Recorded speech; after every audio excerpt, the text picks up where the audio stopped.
Happy to be here and welcome to the tour. We're actually going to start off topic, which is not unexpected on one of my tours. At the Arboretum, we often have to remember to look up, and we're going to look up here now at the Korean Mimosa, Albizia koreana, spelled with a C instead of a K. It's a very different plant than the mimosa, the Albizia julibrisson that we all know, which is a low, wide-spreading tree. This is a very tall, upright tree. The trunk is probably at least a foot in diameter. And this was planted long enough ago that it was planted by JC. Somebody saying something I need to know about? That sounded like computerized. I don't think so. Okay. I did a little bit of research this morning thinking that, well, I know the common mimosa and this one, and I thought, well, maybe it's a really small genus, but the genus Albizia is actually about 160 species, mostly subtropical and tropical, so that would be a big factor in why we don't know a lot of them, since we're focused on winter hardy plants here.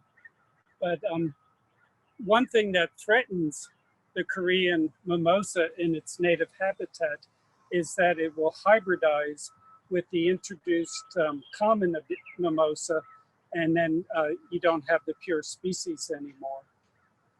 Our plant does produce a lot of fruit.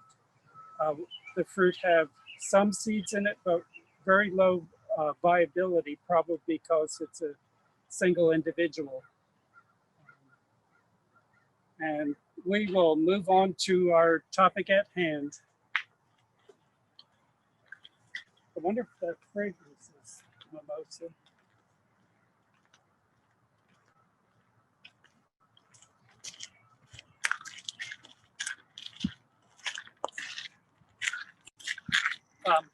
As Chris mentioned, the topic is bridge plants. I've long found that there's no end of things that bloom at the peak of spring, and then there's sort of a lull before the summer plants start, and we're well on our way to approaching the time when there's a lot of summer blooming things, but we can still discuss the topics. There's several groups of plants that I find really valuable for bridging that gap between spring and summer. There are a number of fall planted bulbs that bloom late in spring. I'm holding a handful of one of them. This is Tritolea laxa, the cultivar Queen Fabiola, though if I'm going to be correct, well, its cultivar name in the original language is Königin Fabiola. Königin is just German for queen. It grows from a small bulb. I didn't intend to pull it up when I plucked these flowers, but I did.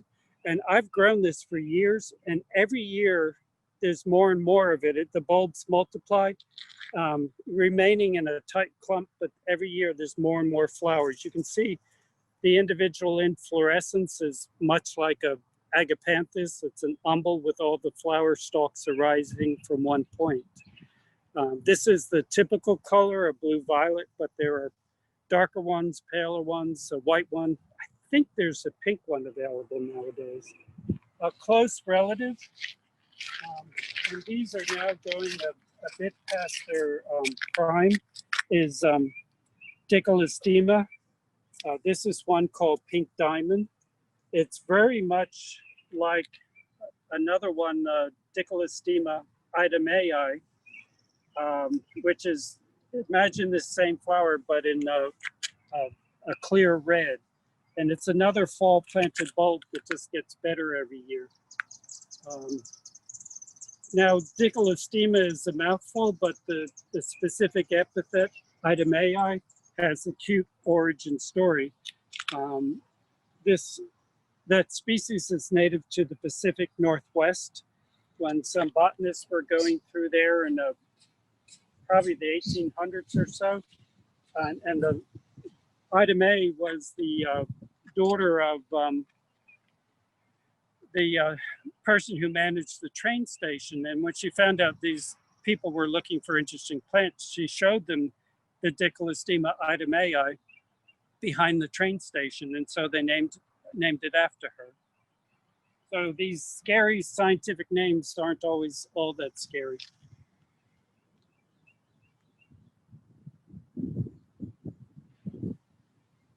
One of my favorite bulbs is this tall allium here. If you went to the grocery store and bought giant garlic or elephant garlic, this is what you'd get. And this is a permanent plant in the garden. You see some of them haven't shed their little dunce caps yet, the little sheath that covered the flower bud. The foliage, a lot of these bulbs that are planted in the fall and bloom in late spring, by the time they bloom, the foliage is already going downhill. The foliage on the giant garlic comes up in the fall and is present all winter. Its broad, strap-like foliage looks very much like leaf foliage, but the only maintenance is they can get crowded and then they don't bloom as well. And the thing to do is when they're done blooming is just pull that stem out. You'll leave enough offsets in the ground to bloom next year, and then that one you can either use in the kitchen or to spread them around the garden. We see a few summer bulbs starting, a couple crinum. This one is one that Edith Edelman and oh, my mind just went blank, but a late friend of hers found in a ditch in Texas. And many crinums are white flowered with a burgundy stripe down the center of the petal. This one has a yellow-green stripe down the center of the petal. It is fertile, and this plant next door is this volunteer seedling of it that's pure white. The yuccas have been nice this time of year. And an old hybrid crinum, Cecil Howdy shell, has started. It's not the biggest or showiest flower amongst the crinums, but it blooms most of the summer.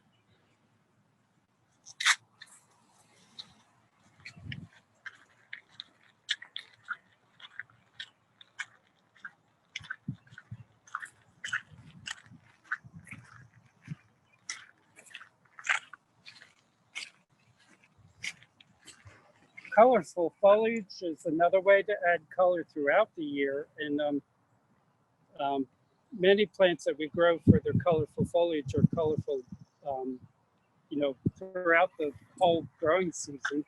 This is the giant cane, or Rhododendron. It's a modern selection called peppermint stick. The old variegated form is a plant that's been around for probably several centuries or longer. The Victorians really favored it in their big tropical plantings, but its foliage it did turn green by about midsummer, but peppermint stick stays variegated all summer long. Doug, I got a question for you. With the old form of the variegated Rhododendron, did you ever try cutting it back after it went green? And if so, would it flush out variegated again, or would it, with the heat of the summer, just come out green? No, it would come back fairly well variegated, but then also turn green fairly quickly. And before this cultivar was available, this border is now in the neighborhood of 40 years old. At least that 40 years ago was planted originally. We had the old variegated form. Goes by variegata or versicolor, and we did some years cut it to the ground midsummer to force it back into growth. Thanks. I always wondered that, and I've never tried it. An interesting thing about the giant cane, it's the source of cane for wind instruments like clarinets and oboes.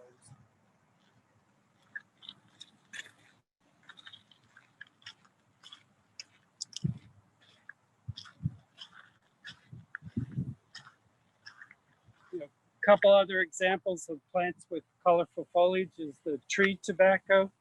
It is a true tobacco. It's Nicotiana glauca. it's been flowering for months.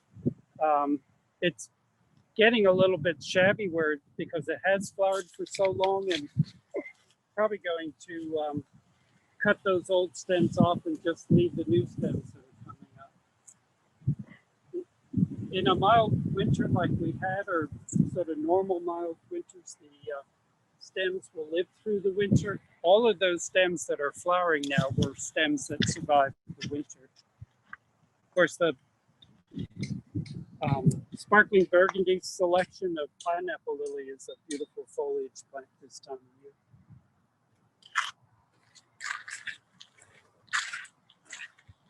The variegated Chinaberry tree was a volunteer seedling, and its color works fairly well in the perennial border, but I think it's gotten a bit big, so someday soon I'm going to cut it to the ground and let it regrow.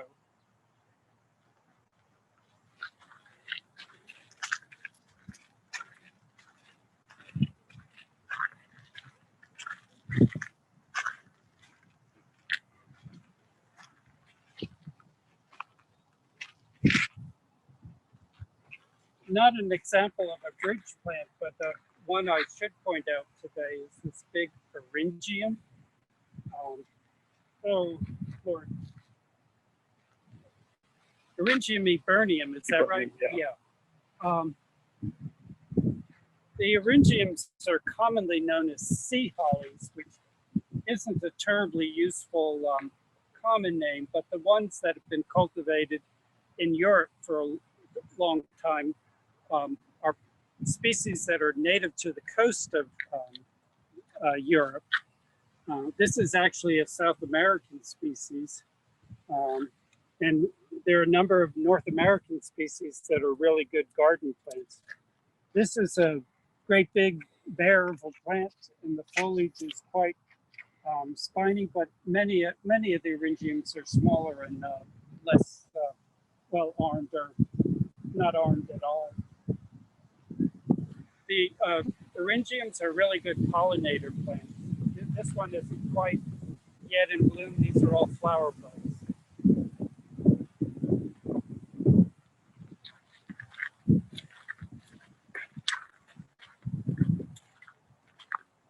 We have, purple leaf peach and a yellow foliaged Paulonia. That too has gotten rather big for the perennial border, so I'm thinking about pollarding it, which if it was a crepe myrtle, we would call crepe murder, but it is a traditional way of handling some trees to keep them within scale of the space. You can maybe down low, you can see it has a substantial trunk up to about 4 or 5 feet. I'll probably take most of those limbs back really far. We do that every 3 to 4 years. It's almost as wide as the whole perennial border.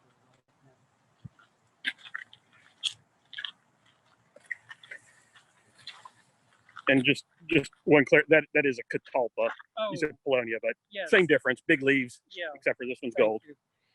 Yeah. A plant that starts super early is cestrum. Now, Mark, I'm going to get it wrong. Is it orange peel or lemon peel? I think it's orange peel, but Yeah. I'm with you. I always get that one wrong. Yeah. There's only one. Orange peel. Thank you, Chris. It's cestrum. It's in the nightshade family with the tobacco we saw a few minutes ago, as well as all tomatoes and peppers and eggplants and potatoes. But it's been in bloom, probably since early April. It was a mild winter, so it didn't die back at all. And short of time right now, we didn't cut it back at all. So it's gotten huge, but it's one of those plants that blooms on nude wood. So if you needed to keep it small, you can cut it back hard and it'll soon be back in growth. Indeed, in winters, cold winters, when it's died to the ground, it starts back into bloom almost as early, regrowing from the crown of the plant.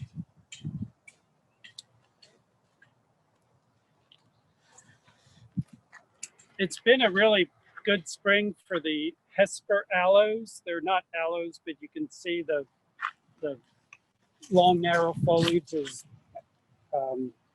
aloe-like, or it's probably, to my mind, a bit more like yucca. And the common Hesperella parviflora is called red-flowered yucca.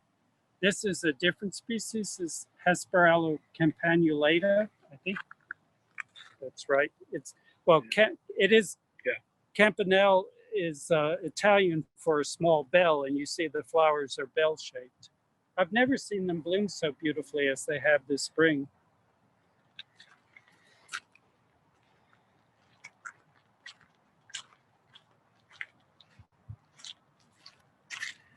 I mentioned just while we're walking that tomorrow at 3, I'm giving a talk on deer-resistant-ish plants, and the cestrum that Doug mentioned is a great plant for that as well. So something that long blooming, early flowering, and deer resistant. It's not bad a combination.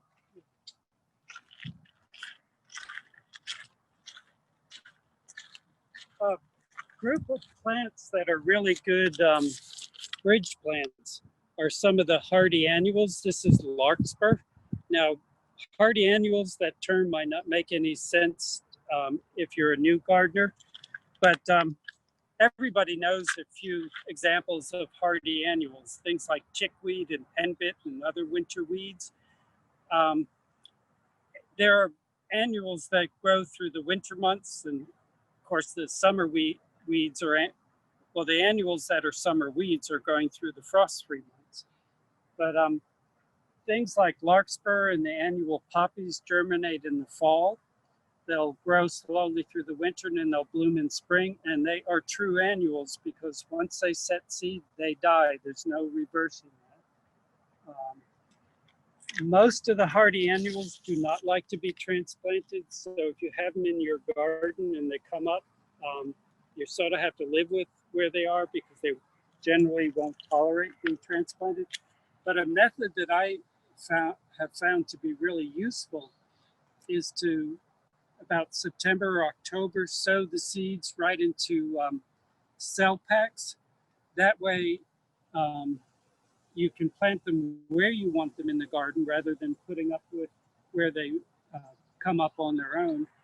And in September, October, your garden might be chock full of summer plants, so there's no room for them anyway. But come frost, there's suddenly all this open space where they can be tucked in, because they can be planted in between things that are dormant in the winter and then come up in the spring, or well, come up in the spring, and they sort of sublet the space. You can handle the annual poppies, larkspur, love in a mist, which is nigella, bachelor buttons, English daisies, Canterbury bells. You can find, if you don't find those seeds in the local garden center, of course, there's no end of mail order sources for seeds. And they're easy things to grow from seed because they don't have any special requirements. Oh, here's an example of a poppy. This is a little poppy that seeds around the arboretum. This one is late because most of them are already finished blooming and have ripened their seeds and have actually died of old age now that they're 6 months old. Which poppy is that, guys? What do we call that little poppy? I don't remember. Great question. The little annual poppy. Yeah. I have grown a lot of poppies from seed, and 4/5 of them, of the little annual ones, look like this. Little orange flowers. So I'm not sure what they are.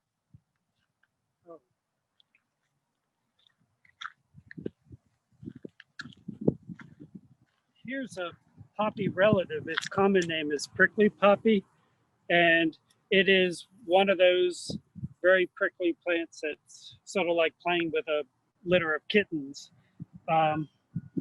This plant is rather small because they can grow about 5 feet tall, and they will just bloom for months and months. I mentioned it's a poppy relative, so it's not in the same genus as poppy. It's Variegated. And it's another one that is easy from seed. You could also just try broadcasting the seed in the garden. When the fruit are really prickly, and when the seed is ripe and the fruit is dried out, they are really unpleasant to deal with. But you know, you'll go through the pain for the beauty in your garden.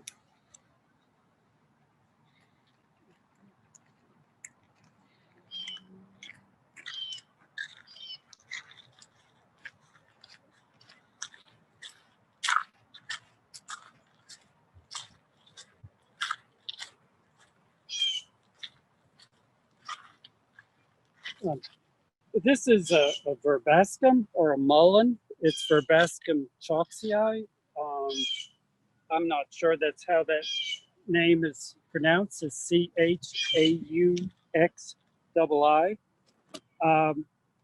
The majority of verbascums are biennials or annuals, where the biennial ones make a rosette one year and then flower the next. And many of them are not particularly happy in our hot, humid climate, but this is one that is a really worthwhile addition to the garden because it's a perennial.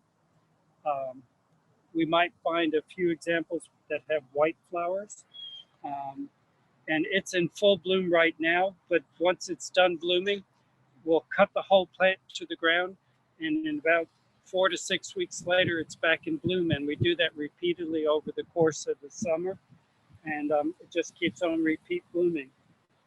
It does seed around, not to a weedy extent, and we usually welcome it wherever it comes up.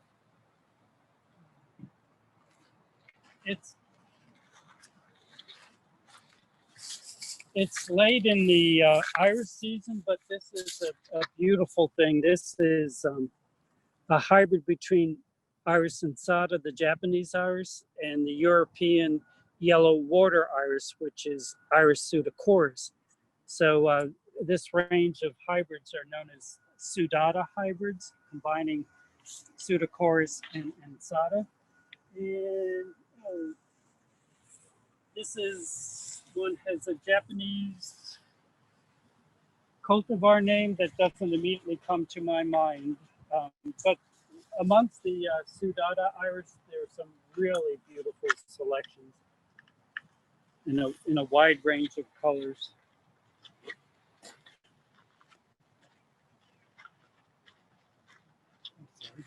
Okay.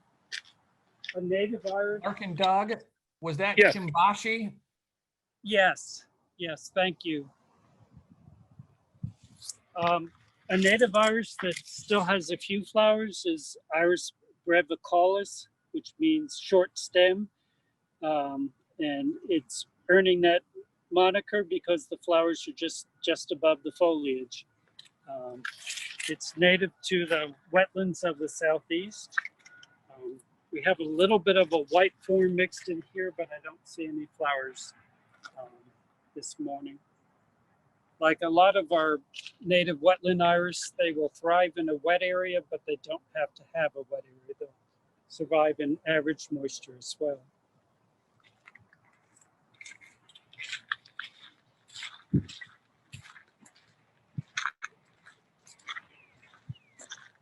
So here's a white example of Verbascum chalksii, not to be confused with the white salvia behind it. They do typically have the little purple reproductive parts in the center of the flower.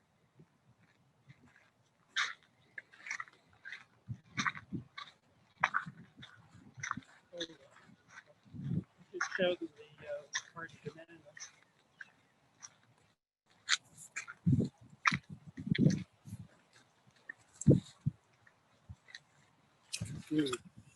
This is a very exciting thing. This is the Chinese hardy yellow banana. If you've read a description and they describe the inflorescence, the whole flower structure is looking like an artichoke. You can see why. You can see it has these big yellow bracts, but then the true flowers are these little flowers in between the bracts. And there's an untold number of bracts, so blooming of this inflorescence goes on for probably several months. This is a very cold hardy banana. See, these big trunks survive the winter above ground. They do not die to the ground in the winter. And I should emphasize, without any protection at all. This second stem is going to bloom too. You can see it's not a normal looking growth point coming out of leaves, but you see this, so it's going to be another inflorescence there. Ants are enjoying the flowers. Now, someone in the audience is probably waiting to ask the question, are the fruit edible? I've never seen fruit on this species, but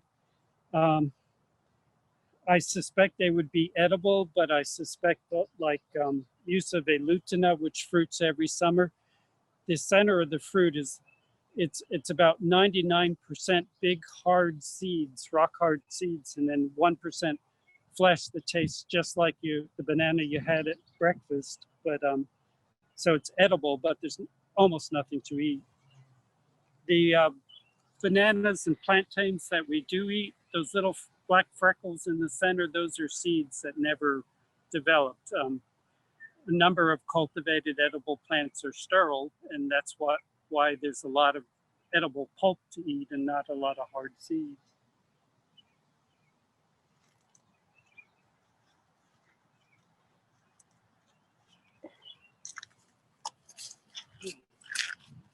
This might be an interesting plant to point out.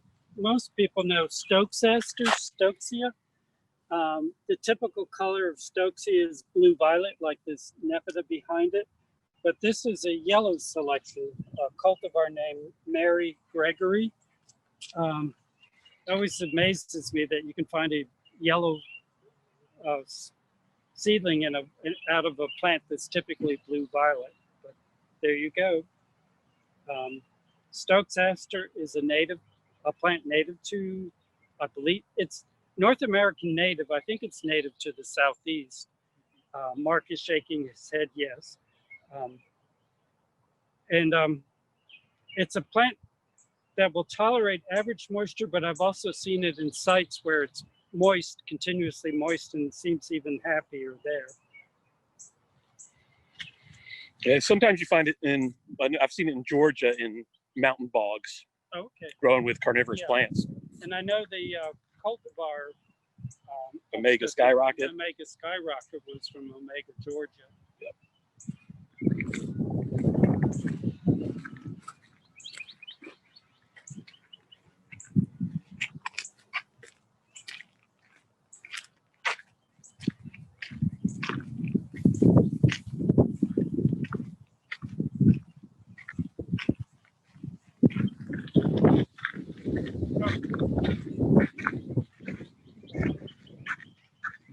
This is another plant that will tolerate a wet spot as well, but here in a spot that's definitely not wet, it does just as well.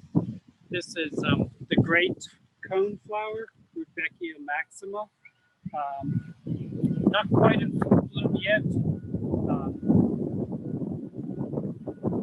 I think it's valuable for its handsome blue-green foliage. It's very much like some hostas. It's a clump former, but seeds about some. So we tend to have it come up here and there in the garden, but really worthwhile. It's a really good plant for pollinators. The seed-eating birds enjoy the seed probably by midsummer or so.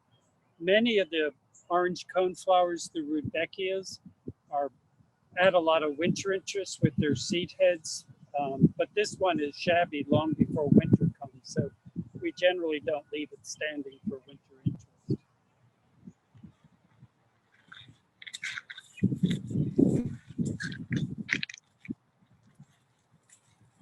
This Poppaea, I know we've probably all pronounced it Niphofia, but someone recently told me that Mr. Kniphoff himself said he pronounces his name Kniphoffia, otherwise known as red hot poker. This is a great big one called Lola. It's just starting to bloom. I see some new, shorter inflorescences coming up on a neighboring clump. So when it's in full bloom, it's quite a show. And the origin story is Jim Massey was a botanist at UNC, retired now, living in Chatham County. He saw the plant in the garden, I think in Morganton, someplace in a little bit colder than this area. And the woman living in the house was like in her 70s, and she said that plant's always been in the garden. So had gone through many a cold winter, and her name was Lola, so Jimmy named the plant for her. But it's a big, fun plant.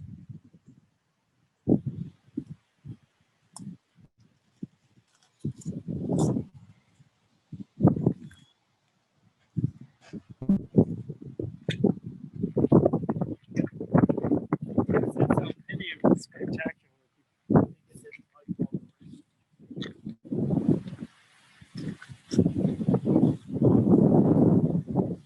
We talked about Mimosa earlier. This is another relative, says Alpinia.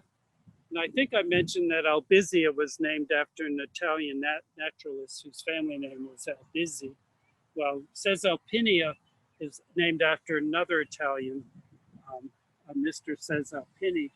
And this, I don't think it enjoyed all the heavy rain we had last week, because some of the foliage has gotten a little bit funky, but the flowers are really beautiful with the long red stamens. And this flush of bloom in the spring is its biggest display, but it will bloom intermittently through the summer. Really a fun plant. And the big hybrid coral bean is just starting. Seems early for it. This is Erythrina X Bidwillii. It's a hybrid between our native Erythrina coral bean, which grows very much like a Baptisia. It's a herbaceous perennial. But this hybrid's other parent is a large, very showy tree, subtropical tree that you sometimes see when you go to South Florida. One of the common names for Erythrina christogalli, its tropical parent, is Crybaby Tree, maybe because it is so thorny. And it will bloom intermittently all summer long. You really only get a hint of how showy it is in bloom, because these individual buds will be about the size, each flower will be about the size of my pinky, in that beautiful clear red. Have you ever tried to dig out an old one of those? No. I almost broke a backhoe trying to dig one out. Yeah. Does the tree parent have a big tuberous root? I don't know. Yeah. I don't know. I wouldn't think so. They use it as street trees. So. Yeah. Yeah, I saw it outside like a Denny's in Florida one time. It's gigantic.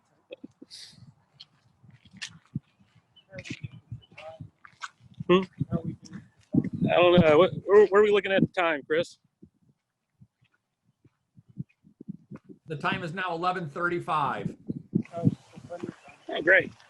Do we want to look at the rain garden? Sure. Yeah. We did have a request for a few shade plants too. A few shade plants. We go over on the, in the corner. Yeah. Do you want to tell them what's going on here today? This is Yeah, well, we mentioned it a little bit before a lot of people joined us. We are getting some new roadways put in and being surveyed today. And so we're going to have a kind of a new traffic pattern around the lawn here. It's going to really, it's really pretty exciting for us. Got building some new beds because of it, which is always a bonus to get some new beds in. We've gotten rid of a few beds. I'm sure we'll hear that we got rid of somebody's favorite plant in the whole entire arboretum, but that's the way it goes. I accept blame. All right, it's all Doug's fault. This is Yeah. great. I used to take all the blame. Now Doug's taking it all. Yeah, we're standing alongside the mixed border, and the mixed border is provides various opportunities for both sun and shade plants. And indeed, some plants are flexible and can go either way. The world of heucheras with colorful foliage has just exploded, and so many of them are really good garden plants. I tend not to plant them out in full sun, but in the color trials here, there's some that were planted last year that are just spectacular. But these are, oh, let me see if I can find a label. I know the source of these, but I don't know if I, You got any of our mixed border volunteers on there who can tell us which ones these are? Because there are so many of them without a label. Whew. Good luck. Do you know what bed number you're in by chance? That was E37W. I think that's one of this. It would be probably a northern exposure. So it's a gold one. Yeah, this is the gold one we're looking at here, which has been really pretty for months. The flowers are past their best.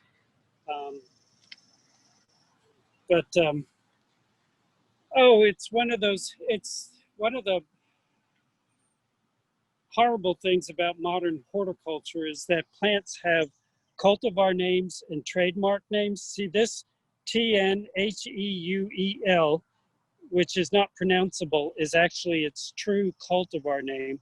And the trademark name is Northern Exposure Lime. TN stands for the nursery, Terra Nova, HEU for heuchera, and EL for exposure lime. So there's some sense to it, but you can't use them in casual conversation. I realized a good example of this because it's a little bit, I know it was hard for me to grasp the concept of plants having both cultivar names and trademark names.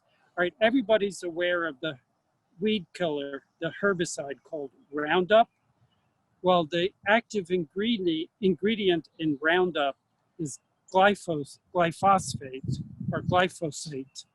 I've been mispronouncing it for years. Now,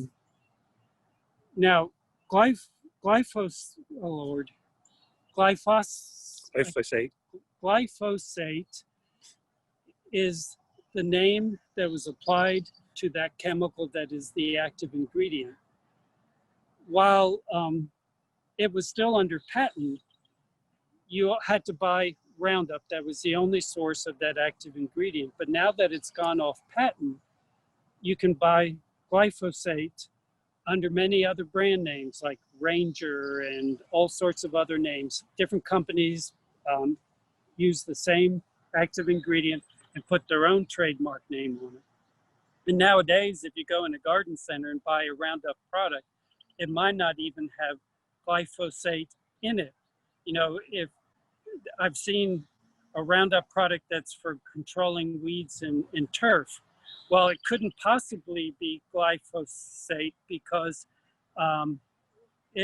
glyphosate is a broad spectrum herbicide with no selectivity. It basically kills everything gets sprayed with it.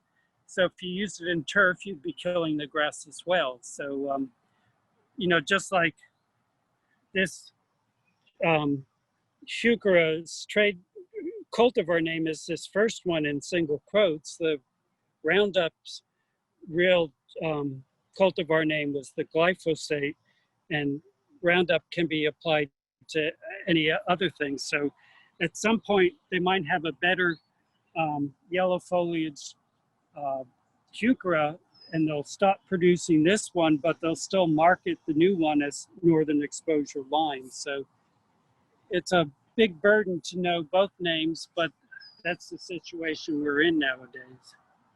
But let's look for some other shade plants.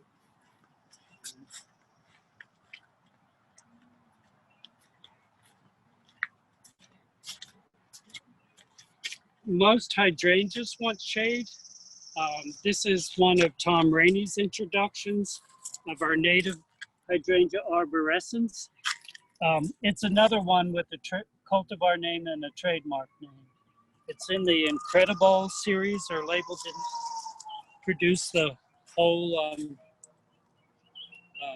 trademark name, but hydrangea arborescens is native to the mountains of the Appalachian Mountains. In the wild, I think it's pretty much only ever seen in white, but through the magic of breeding, Tom Rainey was able to produce pink ones and dark pink ones and sort of lavender ones and green ones.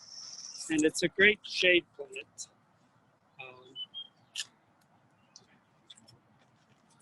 There are a number of ornamental sedges, carex, that are very colorful. Many of them are evergreen. Caryxoschimensis is evergreen, so whether you plant this bright yellow one, Everillo, or one of the white or yellow striped ones, they can add a lot of color year round. Here's another heuchera.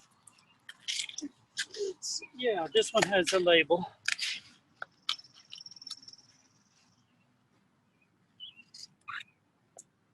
So in the garden center, you would find it under Northern Exposure Black.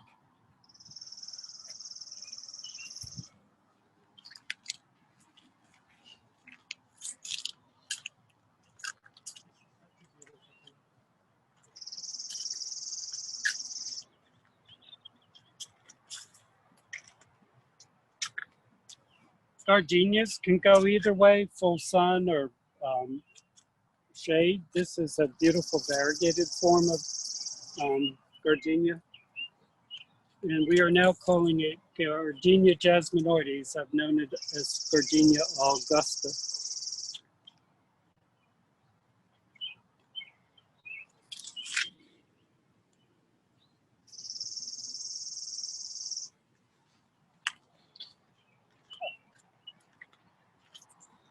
Look at all the seedlings. Have to pot them up. Liriope okina is a very special selection of the common Liriope muscari, which is the clumping form of Liriope. When it comes up, the foliage is pure white. Slowly, over many months, it becomes greener, but it's really, really striking when it first comes up. Right?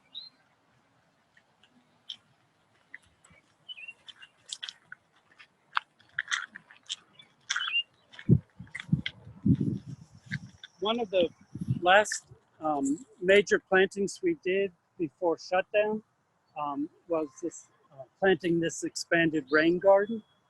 And Mark very aptly described a rain garden as a dry garden that is occasionally wet. Because it's not, you're not creating a pond, you're creating a site to capture water. So it, by capturing it, has time to soak in the ground and recharge groundwater, but it also, by capturing it, it stops its movement across the surface of the soil. And the previous rain garden was, maybe not even a quarter the size of this, and it would capture the water, and then when it was full, it would spill out and would wash out this gravel road. And since the rain garden has been expanded, it's done a perfect job of capturing the water. It has an overflow, so if it gets to the point where it goes into the overflow pipe, it's then piped down below here where it doesn't cause any erosion. So the plants that go in a rain garden have to be tough because they have to put up with both drought and also periods of standing water. We had a bit of rain recently. We had about 3.5 inches from that first tropical storm, and a couple big downbursts from thunderstorms since then. And the water would stand in here for a day or two after a downpour. And so many of these are plants that in their native habitat would grow in a floodplain, because this is very much what floodplain plants have to put up with, periods of drought and then periods where they're flooded.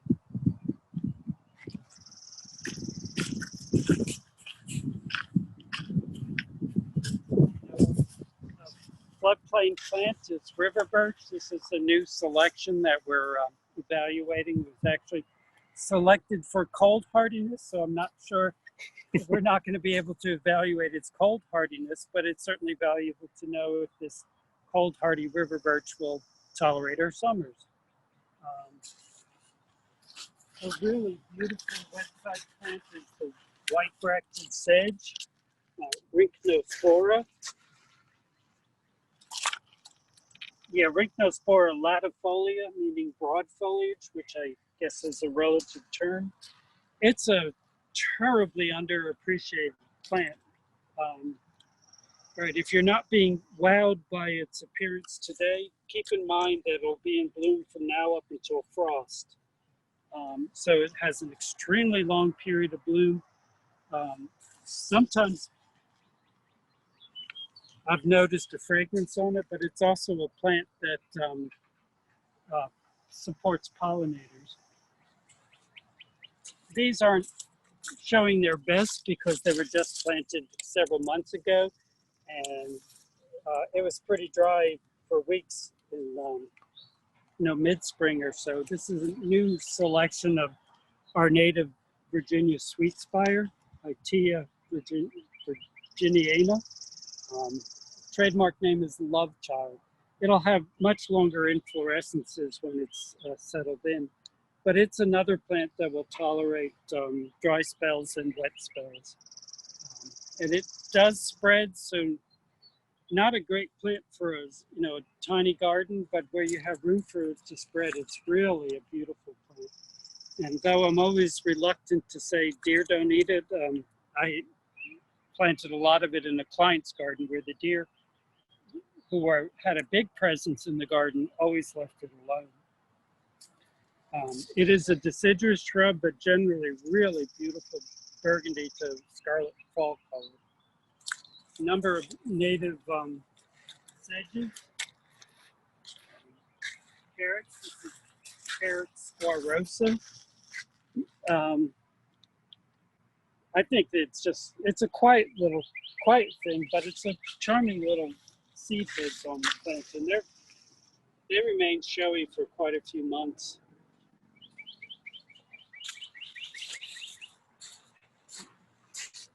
Many grasses will tolerate the growing conditions in a rain garden. This is one of our native switchgrasses, Panicum. This is Cape Breeze. I've run it. It seems that a lot of people think prairies and such are dry places, but they certainly can be dry at times. But you think of weather reports of massive flooding in Texas and stuff like that. A lot of these prairie situations can go from very dry conditions to flooded conditions. So a lot of our native grasses will tolerate those wide swings in soil moisture.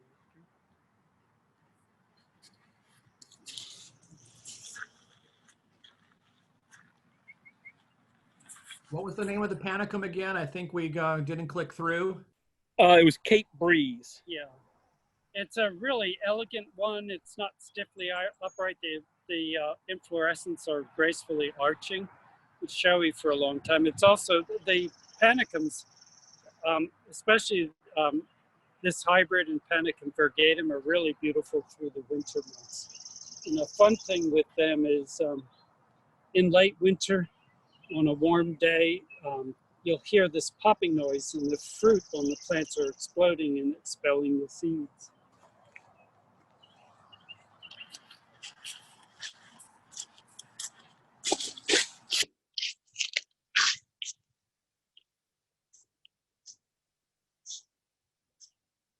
What shall we look at now? Probably pretty close, though. So we have nothing to go too long. So then quite a few agaves in bloom. This is probably the least dramatic of them all. It's an unbranched inflorescence. This is a hybrid, specific hybrid. Yeah, it's I'm carrying this over. Agave Lofantha by Salmiana.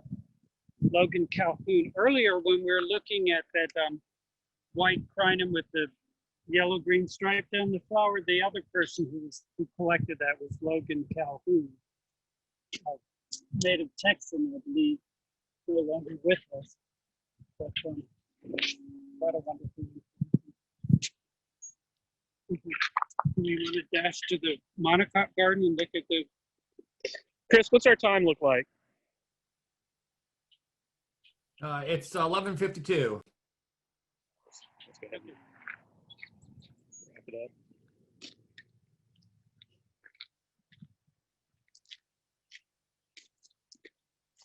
You know, this is typical of our walks that you might start with a certain topic, but then you pass by something that you can't avoid noticing and talking about. This is a gorgeous clematis.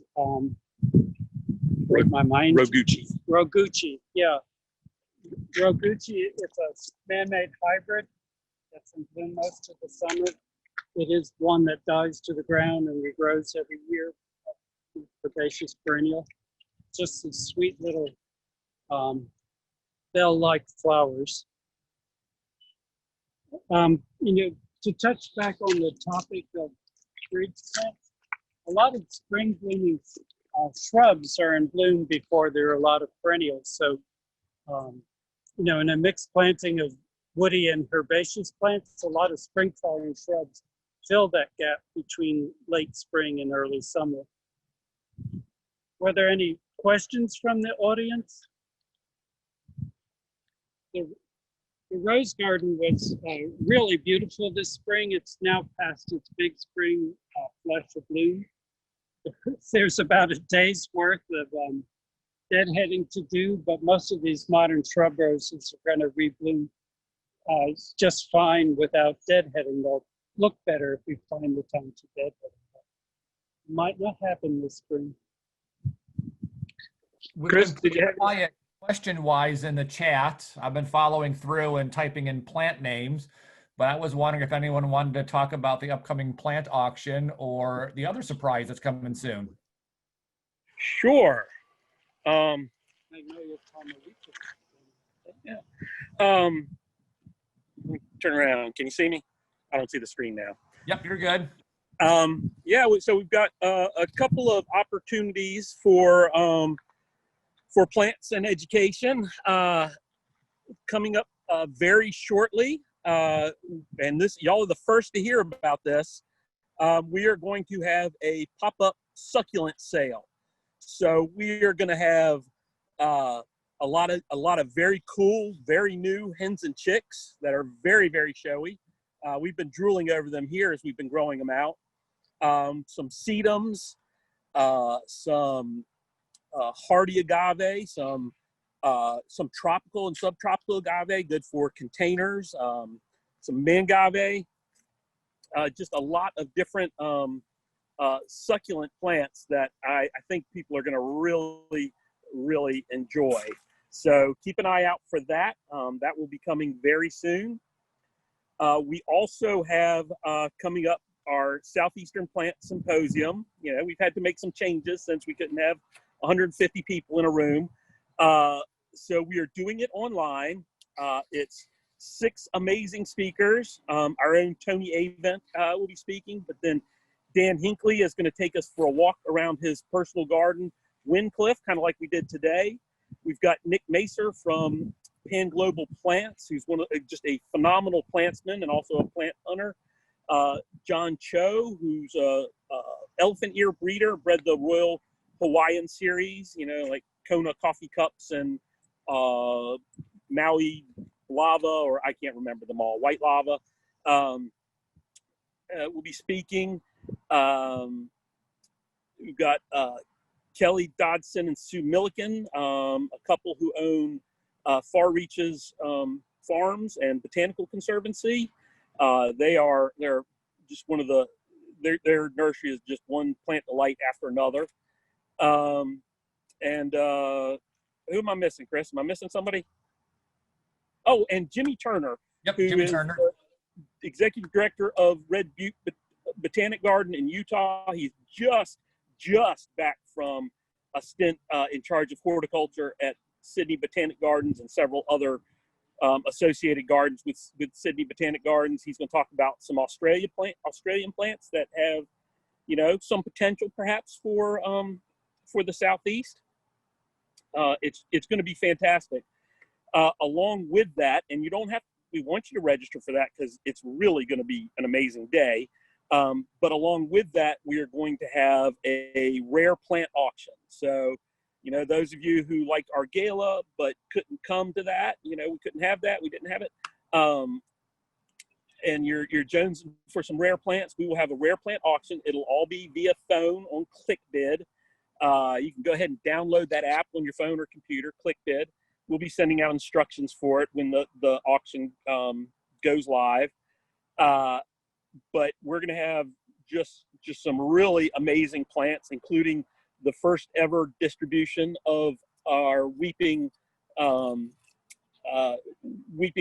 beech, Fagus grandifolia, white lightning. So it's going to be a great auction. And even if there are anybody out there who's listening who's not local, any plant that is 1 gallon or smaller, we will ship to you. Anything larger than that, there's no shipping. You've got to come get it. But looking forward to sharing those things with everybody. Any questions about any of that?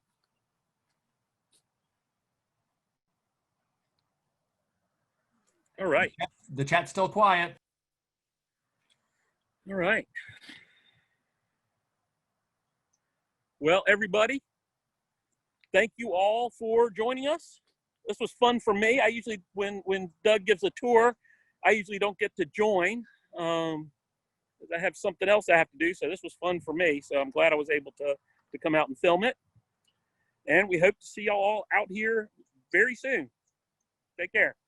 Thank you so much, Doug. Thank you, Mark. Thank you Thank for joining us, you. everyone. Bye. Thanks.